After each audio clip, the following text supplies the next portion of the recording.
conversión y penitencia, es el único recurso que San Pedro propone a los judíos culpables de la muerte de Jesús. Les dice este gran apóstol: vuestro crimen es horrible, puesto que abusasteis de la predicación del Evangelio y de los ejemplos de Jesucristo, despreciasteis sus favores y prodigios, y no contentos con esto, lo desechasteis y condenasteis a la muerte más infame y cruel. Después de un crimen tal, ¿qué otro recurso os puede quedar, si no es el de la conversión y penitencia?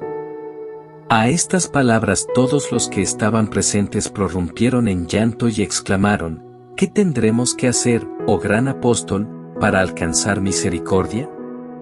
San Pedro, para consolarlos, les dijo: no desconfiéis, el mismo Jesucristo que vosotros crucificasteis, ha resucitado, y aún más, se ha convertido en la salvación de todos los que esperan en él. Murió por la remisión de todos los pecados del mundo. Haced penitencia y convertíos, y vuestros pecados quedarán borrados. Este es el lenguaje que usa también la Iglesia con los pecadores que reconocen la magnitud de sus pecados y desean sinceramente volver a Dios. ¡Ay! ¿Cuántos hay entre nosotros que resultan mucho más culpables que los judíos, ya que aquellos dieron muerte a Jesús por ignorancia? ¿Cuántos renegaron y condenaron a muerte a Jesucristo, despreciaron su palabra santa, profanaron sus misterios, omitieron sus deberes? Abandonaron los sacramentos y cayeron en el más profundo olvido de Dios y de la salvación de su pobre alma. Pues bien, ¿qué otro remedio puede quedarnos en este abismo de corrupción y de pecado, en este diluvio que mancilla la tierra y provoca la venganza del cielo? Ciertamente no hay otro, que la penitencia y la conversión. Decime, ¿aún no habéis vivido bastantes años en pecado? ¿Aún no habéis vivido bastante para el mundo y el demonio? ¿No es ya tiempo de vivir para Dios nuestro Señor y para aseguraros una eternidad bienaventurada? Haga cada cual desfilar la vida pasada ante sus ojos, y veremos cuánta necesidad tenemos todos de penitencia. Mas, para induciros a ella, voy ahora a mostraros hasta qué punto las lágrimas que derramamos por nuestros pecados, el dolor que por ellos experimentamos y las penitencias que hacemos, nos consuelan y nos confortan a la hora de la muerte. Veremos, en segundo lugar, que después de haber pecado, debemos hacer penitencia en este o en el otro mundo. En tercer lugar, examinaremos las maneras como puede uno mortificarse para hacer penitencia.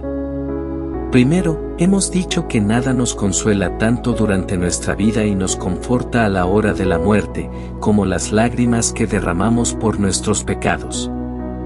El dolor que por los mismos experimentamos y las penitencias a que nos entregamos.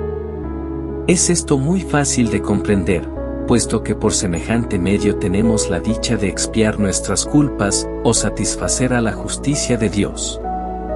Por él merecemos nuevas gracias para que nos ayuden a tener la dicha de perseverar. Nos dice San Agustín que es necesario, de toda necesidad, que el pecado sea castigado, o por aquel que lo ha cometido, o por aquel contra el cual se ha cometido. Si no queréis que Dios os castigue, nos dice, castigaos vosotros mismos. Vemos que el mismo Jesucristo, para mostrarnos cuán necesaria nos es la penitencia después del pecado, se coloca al mismo nivel de los pecadores. Marcos 2, 16. Nos dice el que, sin el santo bautismo, nadie entrará en el reino de los cielos, Juan 3:5, y en otra parte, que si no hacemos penitencia, todos pereceremos, Lucas 13:3. Todo se comprende fácilmente. Desde que el hombre pecó, sus sentidos todos se rebelaron contra la razón. Por consiguiente, si queremos que la carne esté sometida al espíritu y a la razón, es necesario mortificarla. Si queremos que el cuerpo no haga la guerra al alma, es preciso castigarle a él y a todos los sentidos. Si queremos ir a Dios, es necesario mortificar el alma con todas sus potencias. Y si aún queréis convenceros más de la necesidad de la penitencia, abrid la Sagrada Escritura, y allí veréis cómo todos cuantos pecaron y quisieron volver a Dios, derramaron abundantes lágrimas. Se arrepintieron de sus culpas e hicieron penitencia. Mirad a Adán, desde que pecó se entregó a la penitencia, a fin de poder ablandar la justicia de Dios, Génesis 3:15. Mirad a David después de su pecado, por todos los ámbitos del palacio resonaban sus exclamaciones y gemidos, guardaba los ayunos hasta un exceso tal, que sus pies eran ya impotentes para sostenerle. Cuando para consolarle, se le decía que, puesto que el Señor le había asegurado que estaba perdonada su gran culpa, debía moderar su dolor, exclamaba, desgraciado de mí. ¿Qué es lo que he hecho? He perdido a mi Dios, he vendido mi alma al demonio, no mi dolor durará lo que dure mi vida y me acompañará al sepulcro.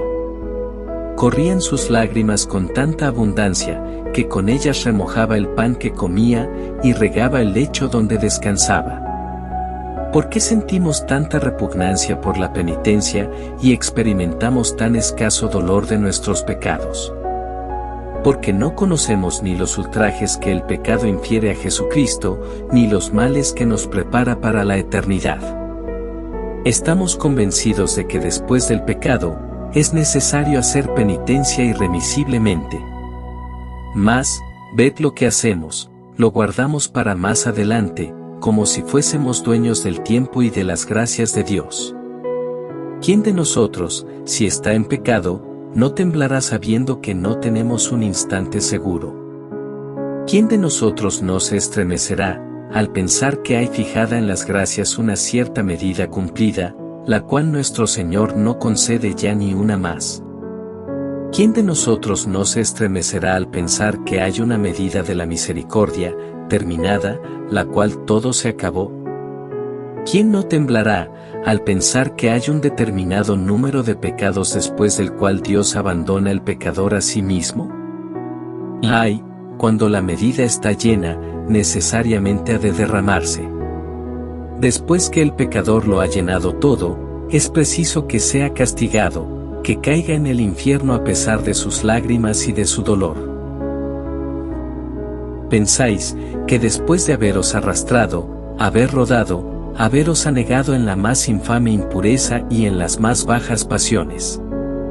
Pensáis que después de haber vivido muchos años a pesar de los remordimientos que la conciencia os sugirió para retornaros a Dios, pensáis que después de haber vivido como libertinos e impíos, despreciando todo lo que de más santo y sagrado tiene la religión, vomitando contra ella todo lo que la corrupción de vuestro corazón ha podido engendrar, pensáis que podéis decir en cualquier momento, Dios mío, perdonadme, ¿está ya todo hecho?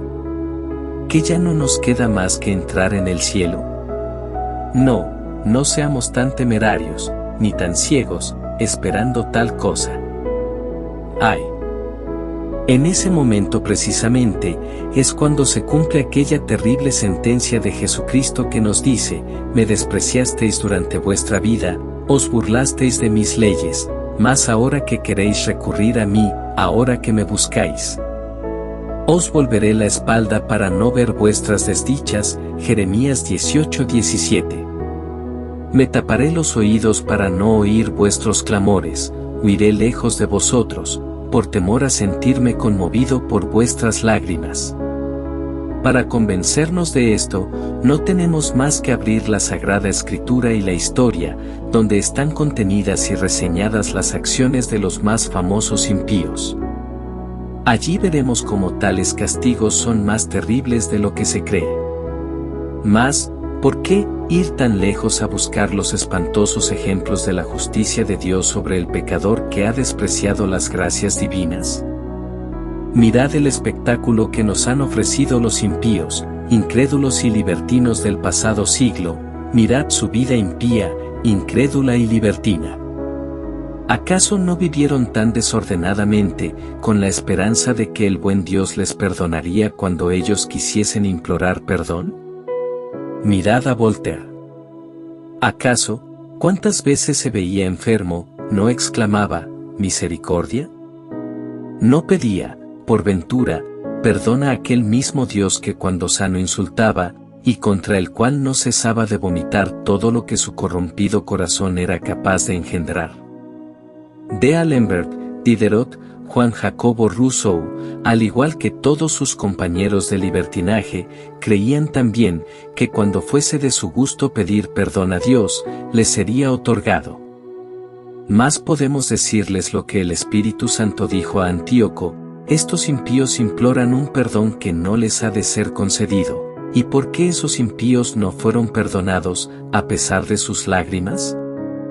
Esto fue porque su dolor no procedía de un verdadero arrepentimiento, ni de pesar por los pecados cometidos, ni del amor de Dios, sino solamente del temor del castigo. Ay, por terribles y espantosas que sean estas amenazas, aún no abren los ojos de los que andan por el mismo camino que aquellos infelices. Ay, cuán ciego y desgraciado es aquel, que siendo impío y pecador, tiene la esperanza de que algún día dejará de serlo. A cuantos el demonio conduce, de esta manera al infierno. Cuando menos lo piensan, reciben el golpe de la justicia de Dios. Mirad a Saúl, él no sabía, que al burlarse de las órdenes que le daba el profeta, ponía el sello a su reprobación y al abandono, que de Dios hubo de sufrir. Primera de Reyes 15:23. Betsy pensaba Amán que, al preparar la horca para Mardoqueo, él mismo sería suspendido en ella para entregar allí su vida. Esther 7:9. Mirad al rey Baltasar bebiendo en los vasos sagrados que su padre había robado en Jerusalén, si pensaba que aquel sería el último crimen que Dios iba a permitirle. Daniel 5:23. Mirad aún a los dos viejos infames, si pensaban que iban a ser apedreados y de allí bajar al infierno, cuando osaron tentar a la casta Susana. Daniel 13:61. Indudablemente que no. Sin embargo, aunque esos impíos y libertinos ignoren cuándo ha de tener fin tanta indulgencia, no dejan por eso de llegar al colmo de sus crímenes, hasta un extremo en que no pueden menos de recibir el castigo. Pues bien, ¿qué pensáis de todo esto, vosotros que tal vez habéis concebido el propósito espantoso de permanecer algunos años en pecado, y quizá hasta la muerte? No obstante, estos ejemplos terribles han inducido a muchos pecadores a dejar el pecado y a hacer penitencia. Ellos han poblado los desiertos de solitarios, llenado los monasterios de santos, religiosos. He inducido a tantos mártires a subir al patíbulo, con más alegría que los reyes al subir las gradas del trono, todo por temor de merecer los mismos castigos que aquellos de que os he hablado. Si dudáis de ello, escuchadme un momento, y si vuestro endurecimiento no llegó hasta el punto en que Dios abandona al pecador a sí mismo, los remordimientos de conciencia van a despertarse en vosotros hasta desgarraros el alma. San Juan Clímaco nos refiere, la escala santa, grado quinto, que fue un día a un monasterio. Los religiosos que en él moraban tenían tan fuertemente grabada en su corazón la magnitud de la divina justicia. Estaban poseídos de un temor tal de haber llegado al punto en que nuestros pecados agotan la misericordia de Dios, que su vida hubiera sido para vosotros un espectáculo capaz de haceros morir de pavor. Llevaban una vida tan humilde, tan mortificada, tan crucificada, sentían hasta tal punto el peso de sus faltas, eran tan abundantes sus lágrimas y sus clamores tan penetrantes, que, aun teniendo un corazón más duro que la piedra, era imposible impedir que las lágrimas saltasen de los ojos. Con solo cruzar los umbrales del monasterio, nos dice el mismo santo, presencié acciones verdaderamente heroicas.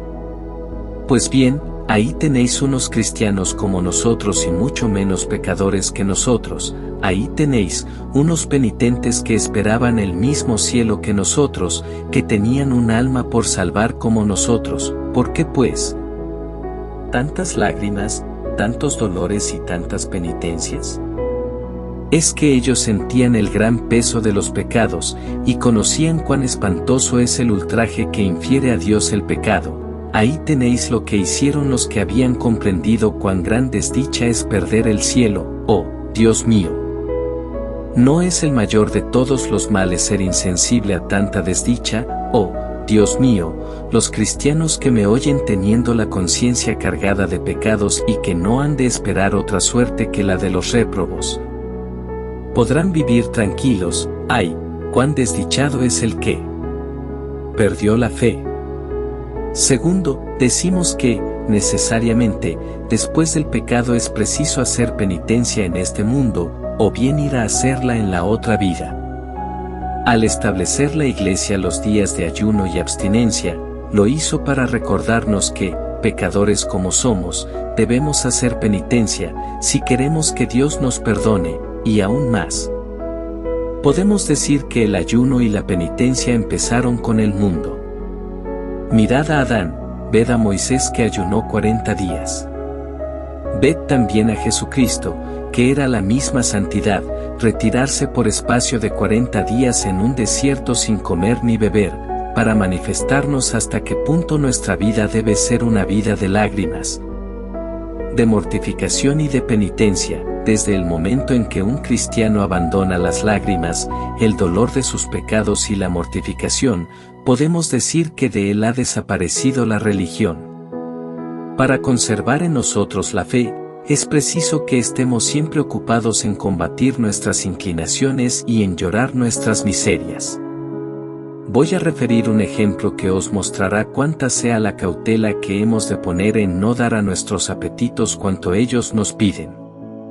Leemos en la historia que había un marido cuya mujer era muy virtuosa, y tenían ambos un hijo cuya conducta en nada desmerecía de la de su madre. Madre e hijo hacían consistir su felicidad en entregarse a la oración y frecuentar los sacramentos.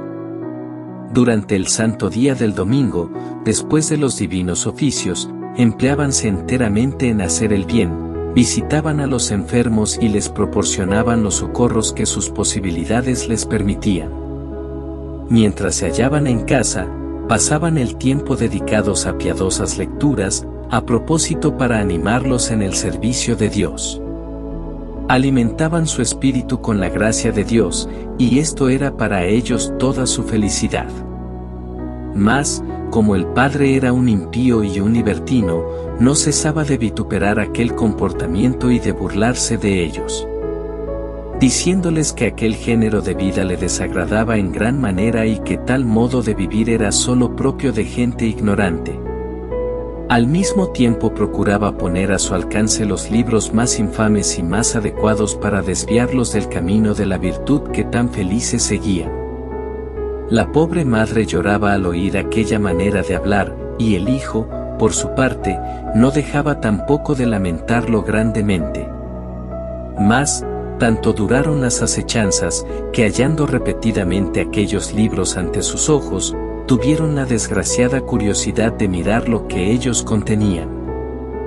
Ay, sin darse cuenta aficionáronse a aquellas lecturas llenas de torpezas contra la religión y las buenas costumbres. Ay, sus pobres corazones, en otros tiempos tan llenos de Dios, pronto se inclinaron hacia el mal, su manera de vivir cambió radicalmente, abandonaron todas sus prácticas, ya no se habló más de ayunos, ni penitencias, ni confesión, ni comunión, hasta el punto de abandonar totalmente sus deberes de cristianos. Al ver aquel cambio quedó el marido muy satisfecho, por considerarlos así inclinados a su parte.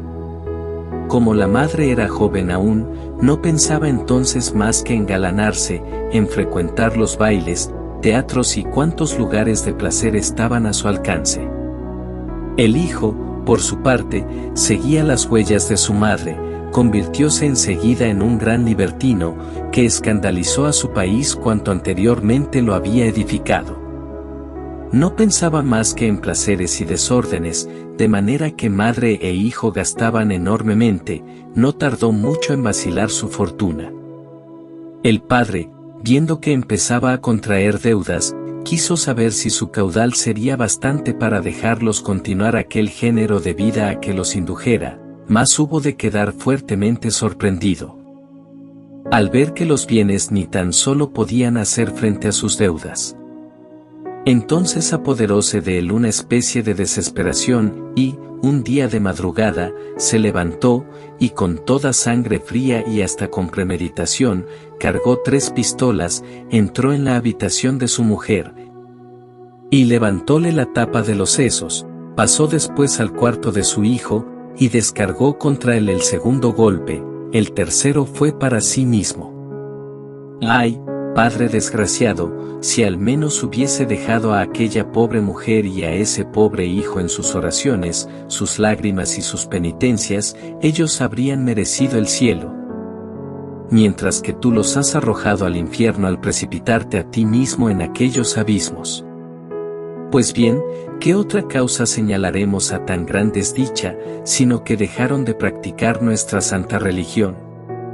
¿Qué castigo puede compararse con el de un alma a la que Dios, en pena de sus pecados, priva de la fe? Sí, para salvar nuestras almas, la penitencia nos es tan necesaria, a fin de perseverar en la gracia de Dios, como la respiración para vivir, para conservar la vida del cuerpo. Sí, persuadámonos de una vez, que, si queremos que nuestra carne quede sometida al espíritu, a la razón, es necesario mortificarla, si queremos que el cuerpo no haga la guerra al alma. Es preciso mortificarlo en cada uno de sus sentidos, si queremos que nuestra alma quede sometida a Dios, precisa mortificarla en todas sus potencias. Leemos en la Sagrada Escritura, que cuando el Señor mandó a Gedeón que fuese a pelear contra los madianitas, le ordenó hiciese retirar a todos los soldados tímidos y cobardes. Fueron muchos miles los que retrocedieron. No obstante, aún quedaron 10,000. Entonces el Señor dijo a Gedeón: aún tienes demasiados soldados, pasa a otra revista, y observa todos los que para beber toman el agua con la mano para llevarla a la boca, pero sin detenerse. Estos son los que habrás de llevar al combate. De 10,000 solo quedaron 300, Jueces 7, 2-6. El Espíritu Santo nos presenta este ejemplo para darnos a entender cuán pocas son las personas que practican la mortificación, y por lo tanto, cuán pocas las que se salvarán.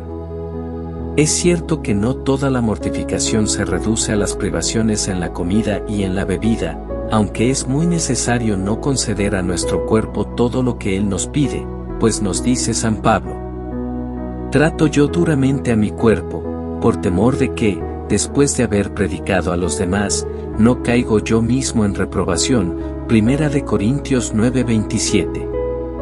Pero también es muy cierto que aquel que ama los placeres, que busca sus comodidades, que huye las ocasiones de sufrir, que se inquieta, que murmura, que reprende y se impacienta porque la cosa más insignificante no marcha según su voluntad y deseo, el tal, de cristiano solo tiene el nombre, solamente sirve para deshonrar su religión, pues Jesucristo ha dicho: aquel que quiera venir en pos de mí, renúnciese a sí mismo, lleve su cruz todos los días de su vida, y sígame. Lucas 9:23. Es indudable que nunca un sensual poseerá aquellas virtudes que nos hacen agradables a Dios y nos aseguran el cielo. Si queremos guardar la más bella de todas las virtudes, que es la castidad, hemos de saber que ella es una rosa que solamente florece entre espinas, y por consiguiente, solo la hallaremos, como todas las demás virtudes, en una persona mortificada. Leemos en la Sagrada Escritura que, apareciéndose el ángel Gabriel al profeta Daniel, le dijo: el Señor ha oído tu oración, porque fue hecha en el ayuno y en la ceniza. Daniel 3:22. La ceniza simboliza la humildad. Tercero, más me diréis vosotros, ¿cuántas clases de mortificaciones hay? Vedlas aquí, hay 2, una es la interior, otra es la exterior, pero ellas van siempre juntas. La exterior consiste en mortificar nuestro cuerpo, con todos sus sentidos. Primero, debemos mortificar nuestros ojos, abstenernos de mirar, ni por curiosidad, los diversos objetos que podrían inducirnos a algún mal pensamiento, no leer libros inadecuados para conducirnos por la senda de la virtud, los cuales, al contrario, no harían más que desviarnos de aquel camino y extinguir la poca fe que nos queda. Segundo, debemos mortificar nuestro oído, nunca escuchar con placer canciones o razonamientos que puedan lisonjearnos, y que a nada conducen. Será siempre un tiempo muy mal empleado y robado a los cuidados que debemos tener para la salvación de nuestra alma.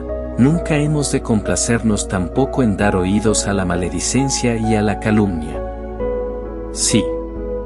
Debemos mortificarnos en todo esto, procurando no ser de aquellos curiosos que quieren saber todo lo que se hace, de dónde se viene, lo que se desea, lo que nos han dicho los demás. Tercero. Decimos que debemos mortificarnos en nuestro olfato, o sea, no complacernos en buscar lo que pueda causarnos deleite. Leemos en la vida de San Francisco de Borja, que nunca olía las flores, antes al contrario, se llevaba con frecuencia a la boca ciertas píldoras, que mascaba, a fin de castigarse por algún olor agradable que hubiese podido sentir o por haber tenido que comer algún manjar delicado. Cuarto. Digo que hemos de mortificar nuestro paladar, no debemos comer por glotonería, ni tampoco más de lo necesario, no hay que dar al cuerpo nada que pueda excitar las pasiones. Ni comer fuera de las horas acostumbradas sin una especial necesidad. Un buen cristiano no come nunca sin mortificarse en algo. Quinto. Un buen cristiano debe mortificar su lengua, hablando solamente lo necesario para cumplir con su deber, para dar gloria a Dios y para el bien del prójimo. Nos dice San Agustín que es perfecto aquel que no peca con la lengua. Esta sentencia la pronunció primeramente el apóstol Santiago. Debemos, sobre todo, mortificar nuestra lengua cuando el demonio nos induzca a sostener pláticas pecaminosas, a cantar malas canciones, a la maledicencia y a la calumnia contra el prójimo. Tampoco deberemos soltar juramentos ni palabras groseras. Sexto. Digo también que hemos de mortificar nuestro cuerpo no dándole todo el descanso que nos pide. Tal ha sido, en efecto, la conducta de todos los santos. Mortificación interior. Hemos dicho después, que debemos practicar la mortificación interior. Mortifiquemos, ante todo, nuestra imaginación. No debe dejársela divagar de un lado a otro, ni entretenerse en cosas inútiles, ni sobre todo, dejarla que se fije en cosas que podrían conducirla al mal. Como sería pensar en ciertas personas que han cometido algún pecado contra la santa pureza, o pensar en los afectos de los jóvenes recién casados. Todo esto no es más que un lazo que el demonio nos tiende para llevarnos al mal. En cuanto se presentan tales pensamientos, es necesario apartarlos. Tampoco he de dejar que la imaginación se ocupe en lo que yo me convertiría, en lo que haría, si fuese, si tuviese esto, si me diese aquello, si pudiese conseguir lo otro. Todas estas cosas no sirven más que para hacernos perder un tiempo precioso durante el cual podríamos pensar en Dios y en la salvación de nuestra alma. Por el contrario, es preciso ocupar nuestra imaginación pensando en nuestros pecados para llorarlos y enmendarnos, pensando con frecuencia en el infierno, para huir de sus tormentos, pensando mucho en el cielo, para vivir de manera que seamos merecedores de alcanzarlo, pensando a menudo en la pasión y muerte de Jesucristo nuestro Señor, para que tal consideración nos ayude a soportar las miserias de la vida con espíritu de penitencia. Debemos también mortificar nuestra mente, huyendo de examinar temerariamente la posibilidad de que nuestra religión no sea buena, no esforzándonos en comprender los misterios, sino solamente discurriendo de la manera más segura acerca de cómo hemos de portarnos para agradar a Dios y salvar el alma. Igualmente hemos de mortificar nuestra voluntad, cediendo siempre al querer de los demás cuando no hay compromisos para nuestra conciencia. Y esta sujeción hemos de tenerla sin mostrar que nos cause enojo, Por el contrario, debemos estar contentos al hallar una ocasión de mortificarnos y poder así expiar los pecados de nuestra voluntad. Ahí tenéis, en general, las pequeñas mortificaciones que a todas horas podemos practicar, a las que podemos aún añadir el soportar los defectos y malas costumbres de aquellos con quienes convivimos. Es muy cierto que las personas que no aspiran más que a procurarse satisfacción en la comida, en la bebida y en los placeres todos que su cuerpo y su espíritu puedan desear, jamás agradarán a Dios. Puesto que nuestra vida debe ser una imitación de Jesucristo. Yo os pregunto ahora, ¿qué semejanza podremos hallar entre la vida de un borracho y la de Jesucristo, que empleó sus días en el ayuno y las lágrimas, entre la de un impúdico y la pureza de Jesús? Entre un vengativo y la caridad de Jesucristo, y así de lo demás, ay, ¿qué será de nosotros cuando Jesucristo proceda a confrontar nuestra vida con la suya? Hagamos, pues, algo capaz de agradarle. Hemos dicho, al principio, que la penitencia, las lágrimas y el dolor de nuestros pecados serán un gran consuelo en la hora de la muerte. De ello no os quepa duda alguna, que dicha para un cristiano recordar, en aquel momento, en que tan minucioso examen de conciencia se hace, como no solo observó puntualmente los mandamientos de la ley de Dios y de la Iglesia, sino que pasó su vida en medio de lágrimas y penitencia, en el dolor de sus pecados y en una mortificación continua acerca de todo cuanto pudiera satisfacer sus gustos. Si nos quedase algún temor, bien podremos decir como San Hilarión, ¿qué temes, alma mía? Tantos años hace que te ocupas en hacer la voluntad de Dios y no la tuya, no desconfíes, el Señor tendrá piedad de ti. Vida de los Padres del Desierto, tomo 5 página 208. Para que mejor lo comprendáis, voy a citaros un hermoso ejemplo. Nos cuenta San Juan Clímaco, la Escala Santa, que cierto joven concibió un gran deseo de emplear su vida haciendo penitencia y preparándose para la muerte. No puso límites a sus mortificaciones. Cuando llegó la muerte, hizo llamar a su superior y le dijo, «Ah, Padre mío, qué consuelo para mí. Cuán dichoso me siento de haber vivido en medio de las lágrimas, del dolor de mis pecados y de la penitencia.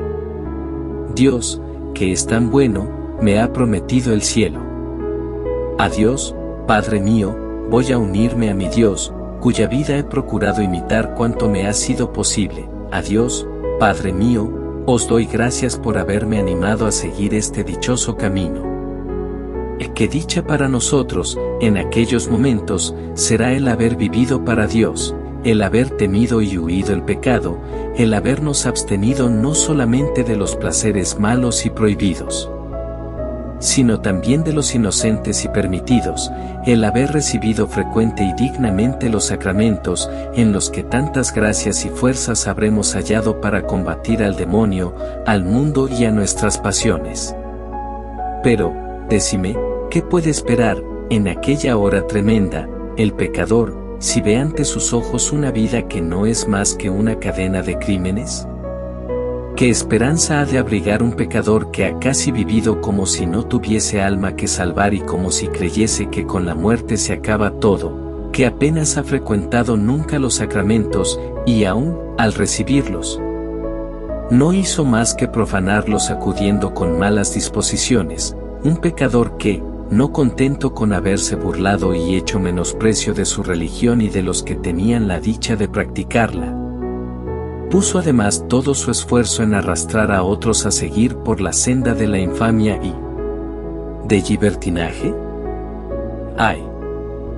¿Cuál será entonces el pavor y la desesperación de ese pobre desgraciado al reconocer que tan solo vivió para hacer sufrir a Jesucristo, perder su pobre alma y precipitarse en el infierno? ¡Qué desgracia, Dios mío! Y tanto más cuanto él sabía muy bien que, a haberlo querido, podía obtener el perdón de sus pecados. Dios mío, qué desesperación por toda una eternidad. Traeremos aquí un admirable ejemplo que nos muestra, como si nos condenamos, será ciertamente porque no habremos querido salvarnos. Se refiere en la historia, Vida de los Padres, tomo 1, capítulo 15, que Santa Thais había sido en su juventud una de las más famosas cortesanas que ha habido en el mundo, sin embargo, era cristiana. Precipitóse en todo lo que su corazón, que era todo en una hoguera de fuego impuro, pudo desear, profanó en la disolución todo lo que, en cuanto a gracias y belleza, le concediera el cielo. Hasta su propia madre fue un instrumento de que se valió el infierno para sumergirla con el más espantoso furor en tantas obscenidades, haciendo que empleara su miserable juventud abandonada a los desórdenes más infames y deshonrosos para una persona de su calidad. De sus admiradores, unos se arruinaban para ofrecerle regalos, muchos se suicidaban por no haber podido poseerla solos. En fin, los desórdenes de aquella comedianta eran el escándalo de todo el país, y un motivo de aflicción para los buenos. Dejo pues, a vuestra consideración, el mal que causaría aquella mujer, las almas que haría perder, los ultrajes que inferiría a Jesucristo por causa de las personas que arrastraba al pecado. En su juventud había sido muy bien instruida, pero sus desarreglos y la violencia de sus pasiones habían ahogado todas las verdades de la religión. No obstante, nuestro Señor, sabiendo hasta qué punto su conversión provocaría la de muchos otros, quiso manifestar la magnitud de sus misericordias, y lanzando una mirada compasiva, fuese él mismo a buscarla en medio de su torpeza la más infame. Para obrar aquel gran milagro de la gracia, valióse de un santo solitario a quien dio a conocer aquella famosa pecadora todos sus desórdenes. El Señor le ordena que fuese a entrevistarse con la cortesana. Aquel solitario era San Pafnucio. Tomó un traje de caballero, proveyóse de dinero, y partió para la ciudad en donde aquella mujer habitaba. Siendo llevado por el mismo Dios, pronto dio con la casa de aquella mujer y pidió ser recibido por ella. Aquella mujer, que nada sabía ni sospechaba, le condujo a un cuarto reservado y lleno de adornos. Entonces el santo le preguntó si había otro cuarto aún más escondido donde poder sustraerse hasta de los ojos de Dios. «Oh», le dijo la cortesana, «ten por seguro que nadie ha de venir, mas si temes la presencia de Dios, ¿no está, por ventura, en todas partes?» Quedó el santo muy admirado al oírla hablar así de Dios. «¿Cómo?», le dijo él, «es decir, ¿que conoces al buen Dios?». «Sí», contestó ella, «y aún más, sé que hay un paraíso para los que le sirven con fidelidad y un infierno para los que le desprecian». «¿Pero cómo?», le dijo el santo, «sabiendo todo esto, puedes vivir como vives, durante tantos años, preparándote tú misma un horroroso infierno?» Estas solas palabras del santo, junto con la gracia de Dios, fueron como un rayo que derribó a nuestra cortesana, al igual que a San Pablo en el camino de Damasco. Arrojóse a sus pies, deshecha en lágrimas y suplicando la gracia de que tuviese piedad de ella, e implorase la misericordia del Señor. Estuvo enteramente dispuesta a hacer todo cuanto él quisiese, a fin de intentar el divino perdón. No le pidió más que 3 horas de plazo para poner en orden sus negocios, y al momento estaría ella en el lugar que le indicase. Habiéndole el santo concedido el plazo pedido, congregó ella a cuantos libertinos le fue posible, de los que con ella se habían abandonado al pecado, y los llevó a la plaza pública, allí, en presencia de todos. Se despojó de sus galas, ordenó fuesen llevados allí los muebles que había comprado con el dinero de sus infamias, hizo de ellos un montón y le pegó fuego, sin decir nada ni dar explicación alguna de por qué obraba así. Después de esto, abandonó la plaza pública para ponerse a disposición del santo, quien la condujo a un monasterio de recogidas. La encerró en una celda cuya puerta selló él mismo, y rogó a una religiosa que le llevase algunos mendrugos de pan y un poco de agua. Thais preguntó al santo qué oración debía hacer en su retiro para mover el corazón de Dios. Y el santo le contestó: no eres digna de pronunciar el nombre de Dios, puesto que tus labios están llenos de iniquidades, ni de elevar al cielo unas manos tan criminales.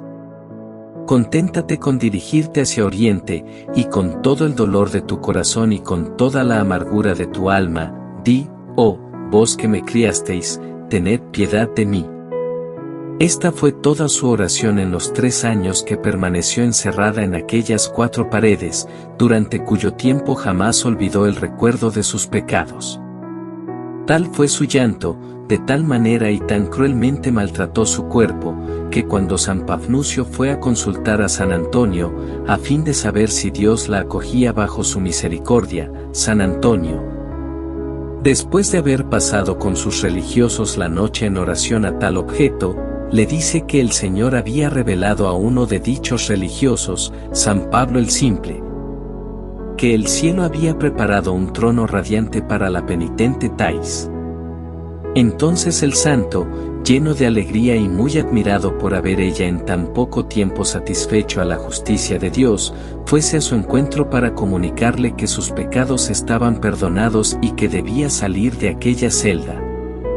El santo le pregunta qué era lo que había hecho durante aquellos 3 años. Y ella le respondió: Padre mío, puse mis pecados ante mis ojos como en un montón, y no cesé de llorarlos y de pedir misericordia. Precisamente por esto, díjole San Pafnucio, y no por las demás penitencias. Has cautivado el corazón de Dios. Habiendo abandonado aquella celda para dirigirse a un monasterio, sobrevivió solamente 15 días, después de los cuales voló al cielo a cantar las grandezas de la misericordia de Dios. Este ejemplo nos muestra, con cuánta facilidad, y sin hacer ninguna de aquellas grandes penitencias, ganaríamos, si quisiésemos, el corazón de Dios. ¿Cuántos remordimientos nos atormentarán por toda una eternidad, por haber rehusado hacernos la menor violencia a fin de dejar el pecado? Día vendrá en que veremos cómo hubiéramos podido satisfacer a la justicia de Dios, solo con las pequeñas molestias de la vida que necesariamente hemos de sufrir, en el estado en que Dios se ha servido colocarnos. Si hubiésemos acertado a unir a ellas algunas lágrimas y un sincero dolor de nuestros pecados. Cuánto nos pesará haber vivido y muerto en pecado, al ver que Jesucristo padeció tanto por nosotros y que su deseo hubiera sido el perdonarnos con solo haber implorado nosotros de Él esta gracia. Dios mío, cuán ciego y desgraciado es el pecador. Tenemos la penitencia. Ved, empero, cómo eran tratados los pecadores en los primeros tiempos de la Iglesia. Los que querían reconciliarse con Dios se presentaban, el miércoles de ceniza, en la puerta del templo, con vestiduras sucias y rasgadas. Después de haber entrado en la iglesia, se les cubría la cabeza de ceniza y se les entregaba un cilicio para que lo llevasen durante todo el tiempo de la penitencia. Luego se les mandaba que se postrasen en la tierra, mientras se cantaban los 7 salmos penitenciales para implorar sobre ellos la misericordia de Dios. Seguidamente se les dirigía una exhortación para inducirlos a practicar la penitencia con el mayor celo posible, esperando que así tal vez nuestro Señor sería movido a perdonarlos. Después de todo esto, se les advertía que se les iba a arrojar del templo con cierta violencia, a la manera como Dios arrojó a Adán del paraíso después de haber pecado. Apenas tenían tiempo de salir cuando se cerraba tras ellos la puerta del templo. Y si deseáis saber cómo pasaban aquel tiempo y cuánto duraba aquella penitencia, vedlo aquí. Primeramente, quedaban obligados a vivir en el retiro o bien emplearse en los más duros trabajos. Según el número y gravedad de sus pecados, se les asignaban determinados días de la semana en los cuales debían ayunar a pan y agua, durante la noche y postrados en tierra, tenían largas horas de oración. Dormían sobre duras tablas, por la noche se levantaban varias veces a llorar sus pecados. Se les hacía pasar por diferentes grados de penitencia, Los domingos, se presentaban a las puertas del templo ciñendo el cilicio, con la cabeza cubierta de ceniza, permaneciendo fuera, expuestos a la intemperie. Se postraban ante los fieles que entraban en la iglesia, y con lágrimas, imploraban a rogar por ellos. Pasado algún tiempo, se les permitía acudir a escuchar la palabra de Dios, mas, en cuanto había terminado el sermón, se les arrojaba del templo, muchos, solamente a la hora de la muerte. Eran admitidos a recibir la gracia de la absolución. Y aún miraban esto como una muy apreciable gracia que la Iglesia les hacía después de haber pasado 10, 20 años o a veces más, en las lágrimas y la penitencia. Así es como se portaba la Iglesia, en otro tiempo, con aquellos pecadores que querían convertirse de veras. Si deseáis ahora saber quiénes se sometían a tales penitencias, os diré que todos, desde los humildes pastores hasta el emperador. Si me pedís un ejemplo, aquí tenéis uno en la persona del emperador Teodosio. Habiendo pecado aquel príncipe, más por sorpresa que por malicia, San Ambrosio le escribió diciéndole: esta noche he tenido una visión en la que Dios me ha hecho ver a vuestra persona encaminándose al templo. Y me ha ordenado que os prohibiese la entrada. Al leer aquella carta, el emperador lloró amargamente, sin embargo, fue a postrarse ante las puertas del templo como de ordinario, con la esperanza de que sus lágrimas y su arrepentimiento moverían al santo obispo. San Ambrosio, al verle venir, le dijo: deteneos, emperador, sois indigno de entrar en la casa del Señor. Le respondió el emperador: es verdad, mas también pecó David, y el Señor le perdonó. Pues bien, le dijo San Ambrosio, ya que le habéis imitado en la culpa, seguidle en la penitencia. A estas palabras, el emperador, sin replicar más, se retiró a su palacio, dejó sus ornamentos imperiales, se postró con la faz en tierra, y se abandonó a todo el dolor de que su corazón era capaz. Permaneció 8 meses sin poner los pies en el templo. Al ver que sus criados se dirigían a la iglesia en tanto que él se hallaba privado de concurrir allí, se le oía dar unos clamores capaces de mover los corazones más endurecidos. Cuando le fue permitido asistir a las preces públicas, no se ponía de pie o arrodillado como los demás, sino postrado, la faz en tierra, de la manera más conmovedora, golpeándose el pecho, arrancándose los cabellos y llorando amargamente. Durante toda su vida conservó el recuerdo de su pecado, no podía pensar en él sin derramar lágrimas en abundancia. Aquí tenéis lo que hizo un emperador que no quería perder su alma. ¿Qué hemos de sacar de aquí? Vedlo, ya que es necesario de toda necesidad llorar nuestros pecados, y hacer penitencia en este mundo o en el otro, escojamos la menos rigurosa y la más corta. Qué pena llegar a la hora de la muerte, sin haber hecho nada para satisfacer a la justicia de Dios. Qué desgracia haber perdido tantos medios como tuvimos cuando, al sufrir algunas miserias, si las hubiésemos aceptado por Dios, nos habrían merecido el perdón. Qué desgracia haber vivido en pecado, esperando siempre librarnos de él, y morir sin haberlo hecho. Tomemos, pues, otro camino que nos será más consolador en aquel momento, cesemos de obrar mal, comencemos a llorar nuestros pecados, y suframos todo aquello que el buen Dios tenga a bien enviarnos. Que nuestra vida sea una vida de arrepentimiento por nuestros pecados y de amor a Dios, a fin de que tengamos la dicha de ir a unirnos a Él por toda una eternidad. San Juan Bautista María Vianney, cura de Ars.